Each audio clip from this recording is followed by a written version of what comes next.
believe it when I see it. When the bombs stop, when there's actual trees. Right now at 10, North Texans skeptical of a peace deal in the Middle East. Gaza so far today seeing no military attacks, but Israel is still calling it a combat zone. We welcome you in on this Saturday evening for CBS News Texas. I'm Steve Pickett.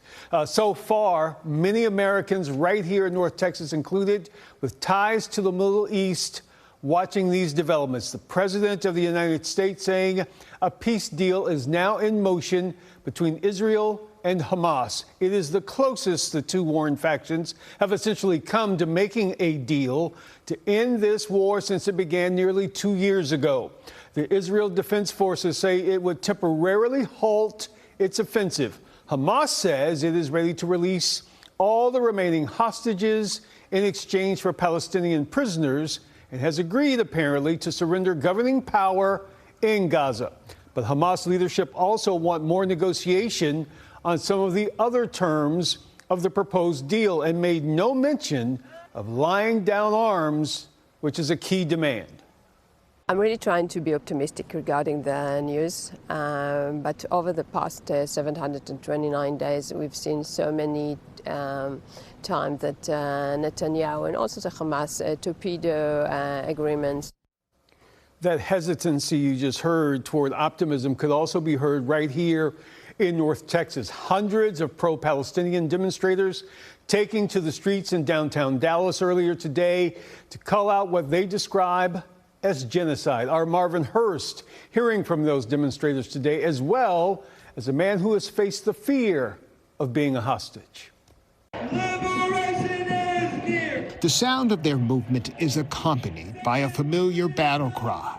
And if you see how big the crowd is here, it doesn't even capture the death toll that happens in a week in Gaza. The measure of their loss is just beyond. Signs carry messages of casualties. Stop funding genocide. Stay human. Children deserve life, not graves. It's Beyond Sneed's first pro-Palestinian march. To know that there are children, completely innocent people, elderly, who are not only losing their lives, but if they're not being stricken down by bombs or hit with buildings, they're dying from starvation, from malnutrition. No human deserves that. She joins hundreds as they move through the streets of downtown Dallas in protest of October 7, 2023. It's the anniversary date of the conflict between Israel and Hamas. It's just days away. 2 grueling years. I wear a yellow bracelet. It used to say, bring them home. I put this on, almost 2 years ago. It was a gift from from the father of one of the hostages to my good friend and the director of our movie. He gave it to me. I wear my disket, and I can't wait to take this off and get rid of it, because we want that deal to happen. We want people to be able to live. We want to see Gaza built back into a functioning society again. Jeffrey Cohen was held hostage with 3 other men in a Colleyville synagogue in January 2022. They were held for nearly 11 hours by a British national who walked into the synagogue looking like a homeless man. He wanted a female terrorist released from a Fort Worth prison. All hostages were freed. Police killed the suspect. Now news of a ceasefire between Israel and Hamas gets a welcome but uncertain reception from the former hostage. I'm cautiously optimistic. His opinion is something both sides share.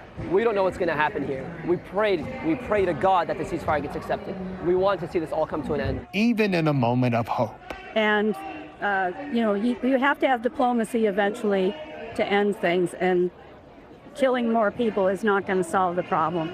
There is another march in North Texas and Garland on Friday. No faith, peace will be in place. I don't buy it. I'll believe it when I see it. When the bombs stop, when there's actual trees, when it is televised and brought to the masses, I'll believe it then. Marvin Hurst, CBS News Texas. The voices of those here in North Texas regarding what's happening around the world. We will bring you the very latest information as peace talks between Israel and Hamas move forward. Remember, you can always stay informed about all of this, of course, at CBS News, our app, of course.